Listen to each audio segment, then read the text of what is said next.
ঋতব্রত তৃণমূলের নতুন রাজ্য কমিটি ঘোষণা করা হলো। মমতা বন্দ্যোপাধ্যায়ের জায়গায় চেয়ারম্যান অরূপ রায়। এবার বিদ্রোহীদের রাজ্য সভাপতি হলেন বিপ্লব মিত্র।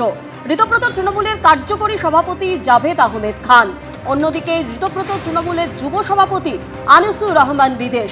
অন্যদিকে ঋতব্রত তৃণমূলের যুব কার্যকরী সভাপতি হলেন সৌরভ বসু।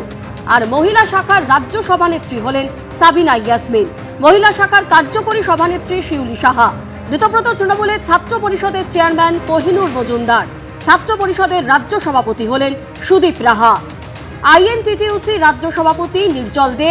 ঋতব্রত তৃণমূলের কিষাণ ক্ষেত মজদুর কমিটির সভাপতি হলেন নিশীথ কুমার মালিক। SC/ST সেলের সভাপতি আশিস মার্জি।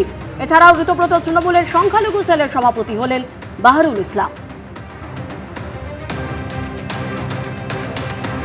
পার্টির রাজ্যের সভাপতি শ্রী বিপ্লব মিত্র, কার্যকরী সভাপতি শ্রী জাভেদ আহমেদ খান, তৃণমূল যুব কংগ্রেসের রাজ্যের সভাপতি শ্রী আনিসুর রহমান বিদেশ, কার্যকরী সভাপতি শ্রী সৌরভ বসু, মহিলা তৃণমূল কংগ্রেসের রাজ্যের সভানেত্রী শ্রীমতী সাবিনা ইয়াসমিন, কার্যকরী সভানেত্রী শ্রীমতী শিউলি সাহা, তৃণমূল ছাত্র পরিষদের রাজ্যের চেয়ারম্যান শ্রী কোহিনুর মজুমদার, তৃণমূল ছাত্র পরিষদের রাজ্য সভাপতি শ্রী সুদীপ রাহা, আইএনটিটিউসির পশ্চিমবঙ্গ রাজ্যের সভাপতি শ্রী নির্জল দে, পশ্চিমবঙ্গ তৃণমূল কিষাণ ক্ষেত মজদুর কংগ্রেসের যিনি সভাপতি আমাদের MLA শ্রী নিশীথ কুমার মালিক এবং SC/ST সেলের সভাপতি শ্রী আশিস মার্জিত।